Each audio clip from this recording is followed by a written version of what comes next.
prazer estar aqui e vir conversar sobre uma coisa que faz parte do nosso dia a dia, que é conservar o que a gente produz e agregar valor.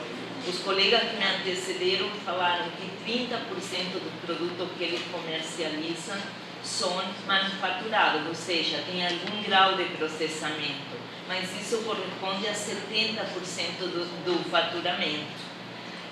Ou seja, o processamento não pode ser confundido com de uma única forma. Ele tem diferentes etapas e ele é, do meu ponto de vista, eu estava pensando, enquanto eu estava ali sentada, que quando a gente usa os saberes tradicionais e agregam na base científica, abre espaço para uma autonomia produtiva e fortalece a identidade local. O que acontece é que o processamento é visto muitas vezes como uma forma de modificar de maneira ruim um alimento. E não é verdade.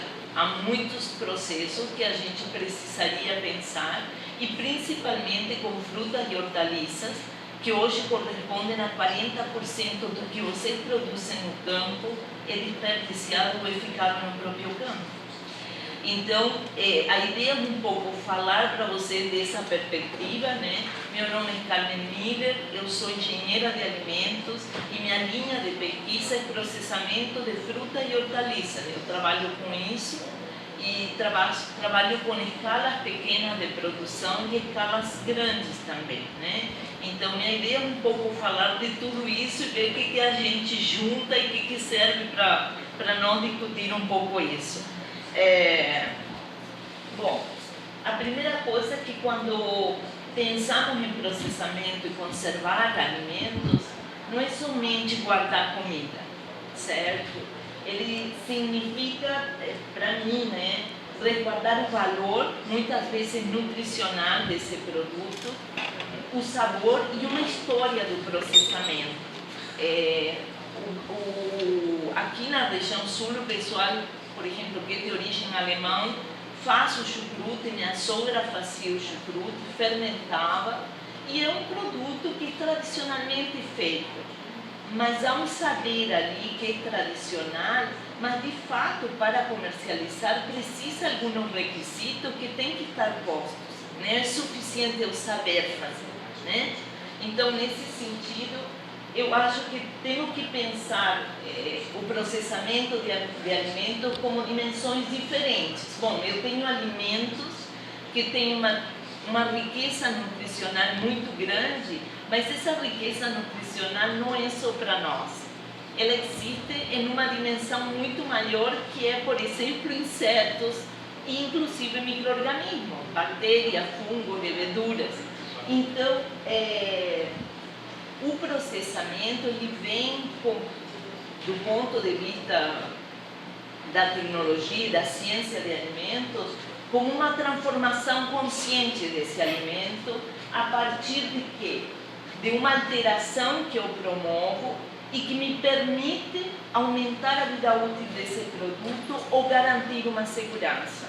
Por exemplo, não tem como garantir não ter um risco de Clostridium botulinum em uma conserva que não é ácida e que não é processada termicamente.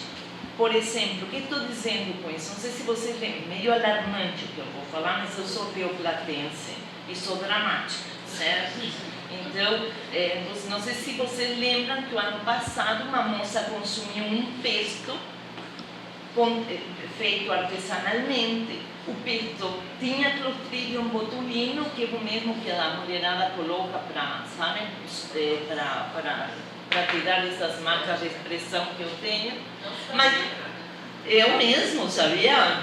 Só que elas aplicam, e o Clostridium botulinum, ele produz uma toxina que é uma arma biológica, ele é muito letal.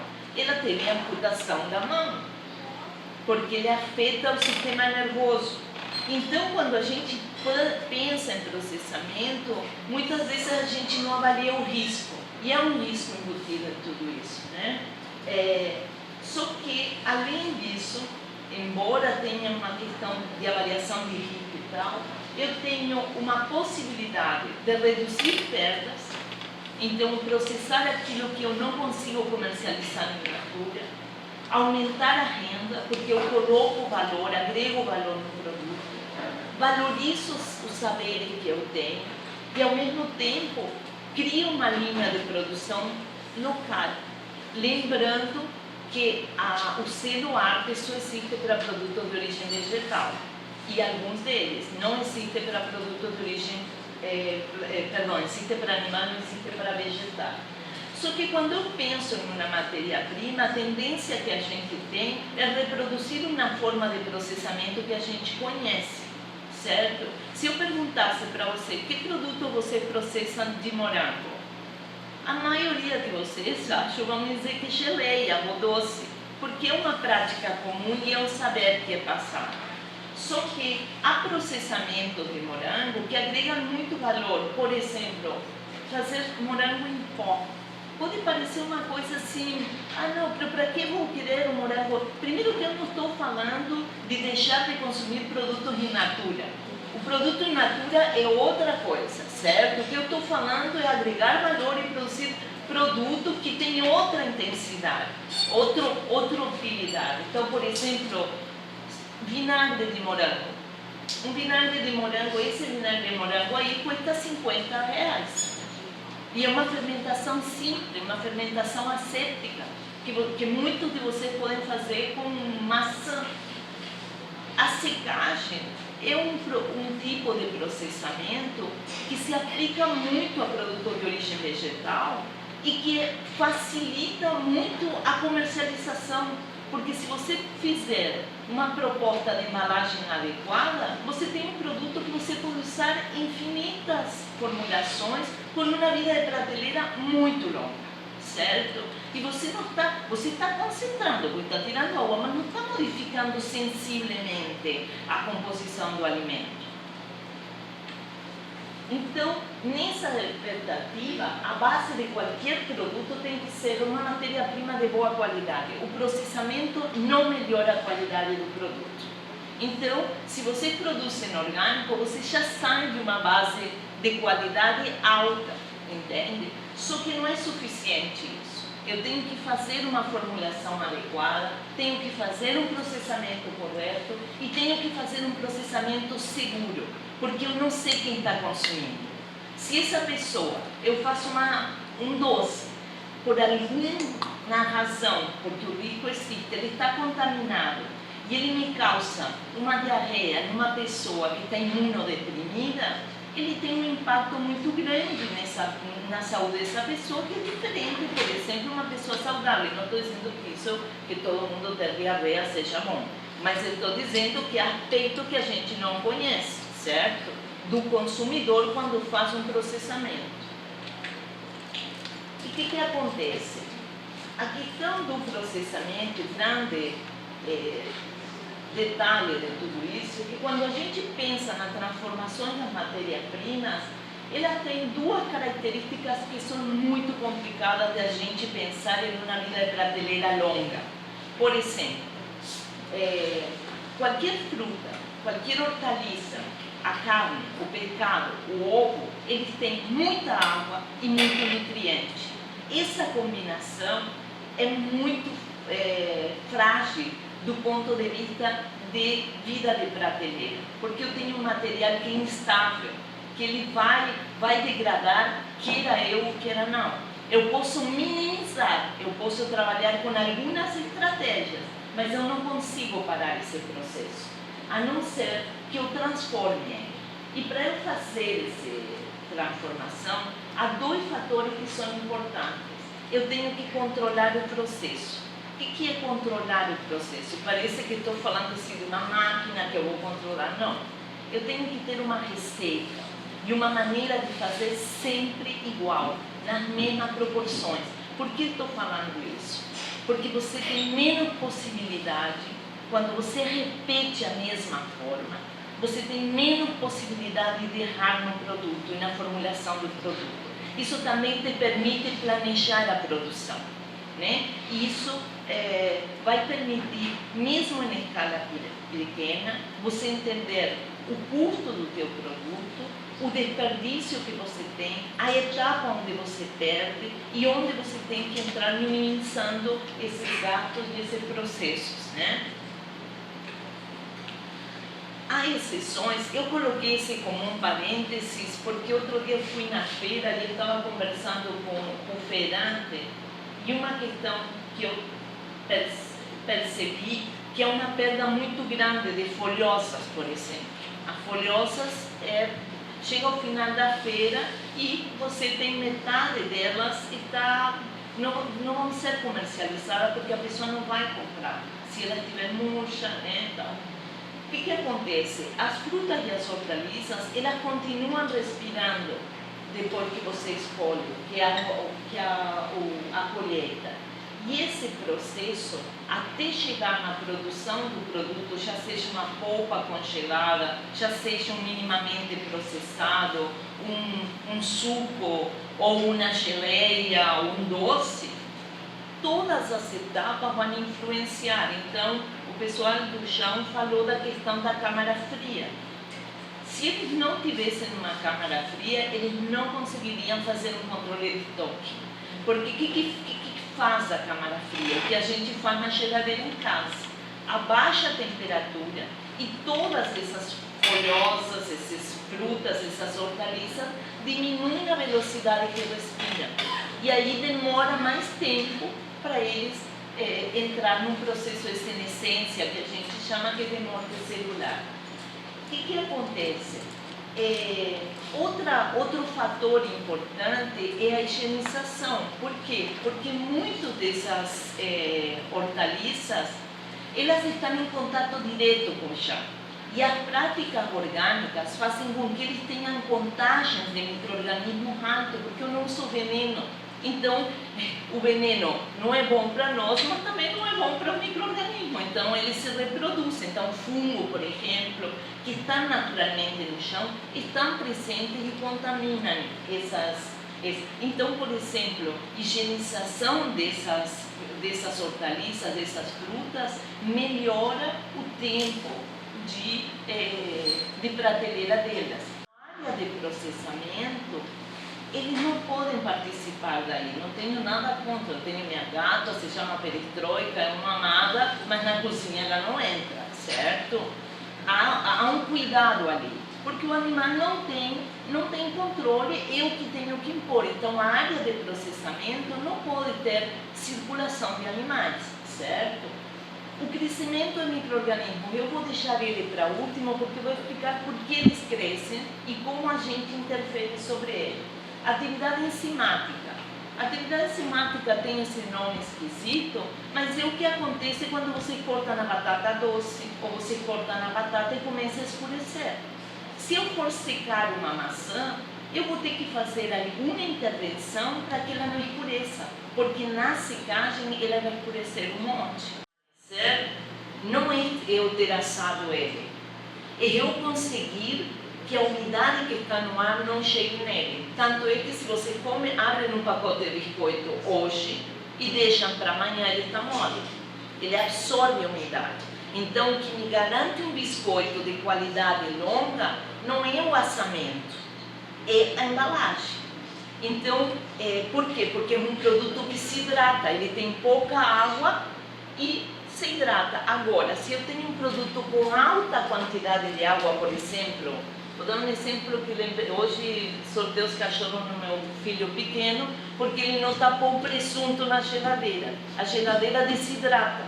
O que está o presunto? Está com uma camada escura em cima, que se desidratou, modificou a qualidade do produto e você tem perdas.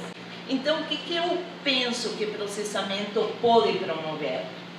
Remoção de toxina. Se eu cozinhar no vapor, essa redução é menor. Então não é a temperatura, é você colocar muita água ali. Então cada produto tem sua característica. Facilita o transporte, porque em muito caso você garante uma redução de embalagem, uma embalagem mais prática, garante uma segurança microbiológica que é tão importante quanto a gente pensar na segurança química, e melhora a palatabilidade e até a absorção de alguns nutrientes. Bom, mas processar é diferente de cozinhar. Por quê? Porque o processamento ele envolve vida de prateleira. Então, o que temos que considerar? A necessidade do consumidor. Ele tem que ter claro que produto nós estamos comercializando, ele tem que entender que produto é. Qual é a escala de produção? Aqui há um problema político grave, que as demandas sanitárias para Nestlé são as mesmas que para uma pequena indústria, certo? Isso é um dilema difícil, entendendo que a legislação sanitária ela tem uma base científica, não é só uma base política, entende? Então, por exemplo, você exigir que tenha paredes que você consiga lavar, não tem a ver com capitalismo selvagem, tem a ver com que a parede tem que ser lavada, porque é um lugar onde pode haver colônia e crescimento de micro-organismos, porque eu estou processando ali, eu tenho umidade alta, eu tenho os resíduos de alimento que estão ali, e às vezes eu crio um ambiente ótimo para micro-organismos. Então tenho que conseguir fazer uma higienização do espaço, que é o que a gente faz em casa, considerando que aqui não estamos falando só de limpeza, porque isso aqui está limpo, certo? Esta mesa está limpa. Só que se eu passar aqui um cotonete e fizer um cultivo de micro-organismo, vai ter. E vai ter muita coisa, inclusive patogênicos, certo? O que causa doença. Outra coisa importante é que eu tenho que pensar na embalagem. Uma coisa que o pessoal do chão mostrou, que também tem a ver com isso, que as cadeias curtas, elas funcionam bem para produtos de natura. Mas se o produto for de outro estado, é muito difícil, porque aí tem o valor do transporte refrigerado. Então, o processamento, ele te permite essa flexibilidade de tu ter outro mercado de distribuição que a cadeia curta não permite com um produto de natura. E o transporte que de fato é facilitado. Então, o que eu tenho que ter? Eu tenho que ter cuidado com a limpeza e o que eu chamo de sanitização. A sanitização é diferente da limpeza. Uma coisa é eu limpar, outra coisa é eu eliminar o micro-organismo que tem aqui. Por exemplo, por que o pessoal da vigilância sanitária não deixa usar tábuas de madeira dentro da indústria? Porque a tábua de madeira é porosa. Entendem? Então ela vai ir acumulando líquido da carne, líquido da fruta que eu estou cortando, e ela vai impregnando ali. Então, por que isso não é problemático em casa? Porque eu corto o processo. Eu corto a verdura, frito a verdura, né? Mas isso não acontece na indústria. Às vezes ela tem que ficar cortada um tempo para eu poder processar, cortar outro produto. Então, essas era muito grande. A gente estava falando de frutas e hortaliças. A higienização antes da comercialização, ela reduz muito as cargas microbianas. E se eu fizer um resfriamento, mesmo que seja com água fria, eu consigo aumentar muito a vida prateleira dele. Para alguns produtos, o vácuo é muito importante. E não é uma tecnologia que modifica. Mas, por exemplo, se eu quero vender mandioca descascada refrigerada, a mandioca vai oxidar se eu não tiver uma embalagem adequada. O vácuo pode ser uma alternativa boa.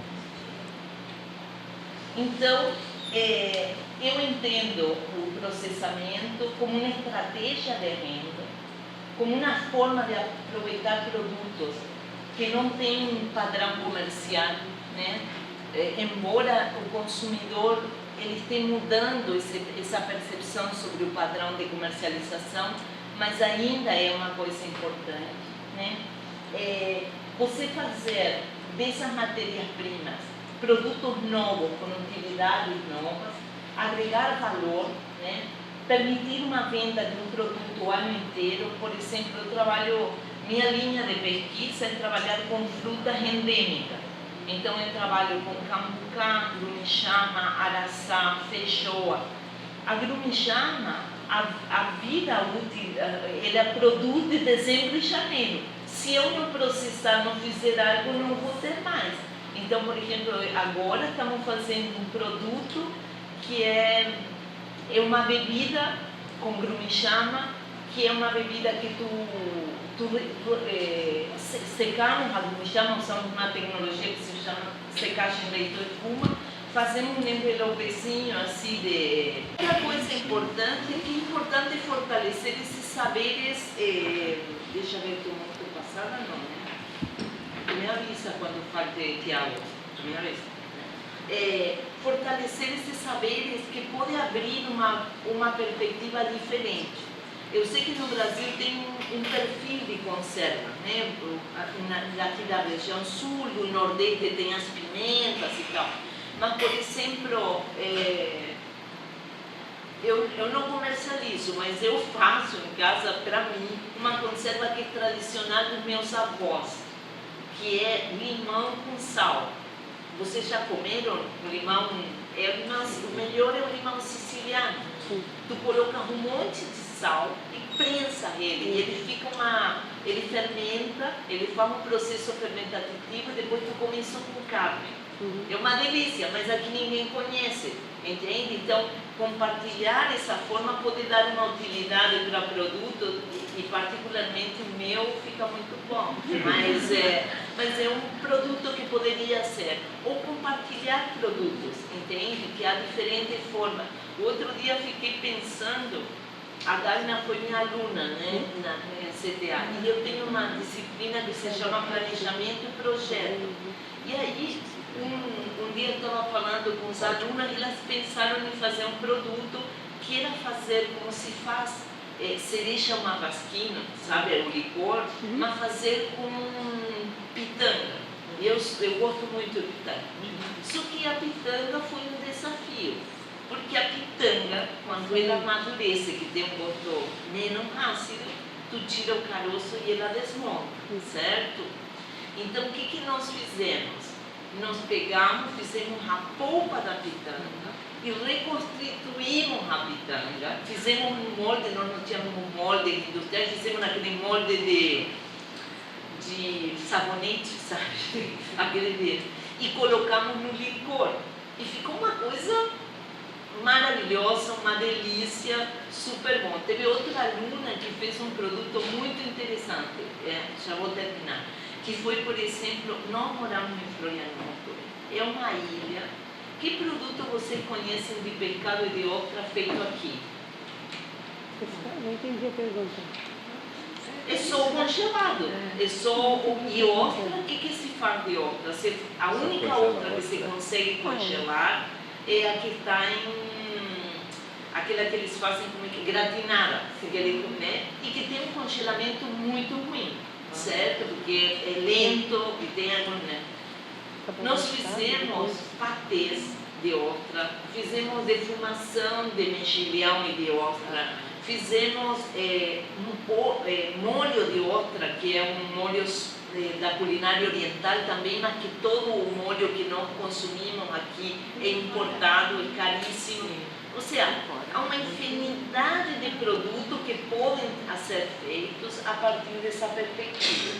E eu acho que é uma demanda que assim, só para fechar, eu tenho ainda um monte de coisa para falar, porque é uma coisa, é muito difícil falar de tudo isso em 30 minutos.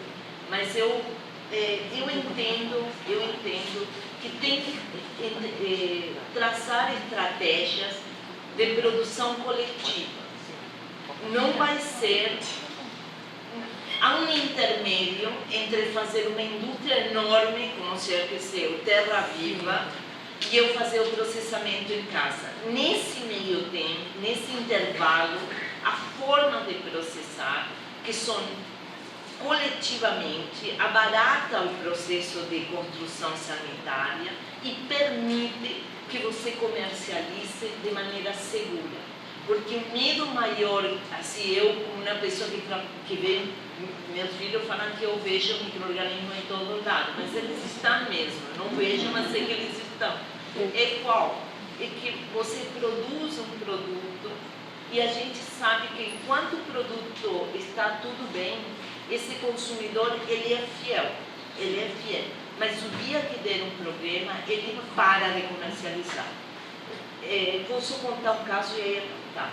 Mas tinha uma senhora que ela comercializava, ela fazia para ela e os filhos nhoque de batata doce roxa, certo? E ela fazia naquela bandejinha de alumínio, sabe, que é para congelar produto, né? E congelava, dava certo, descongelava na água, funcionava.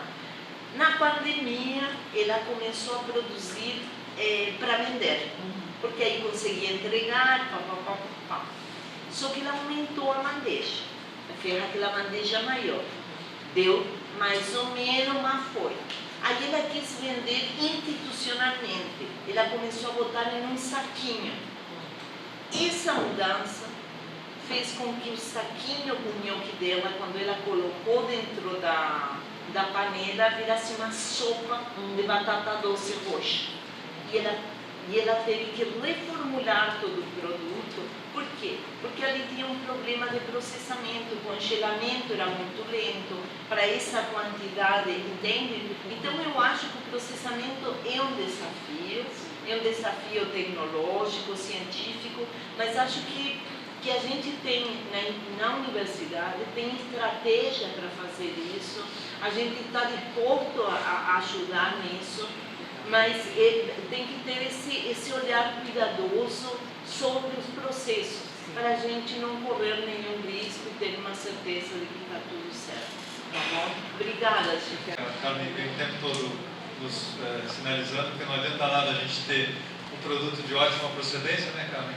E aí, se a gente, na realidade, não tomar esses cuidados todos, depois vai ser muito pior.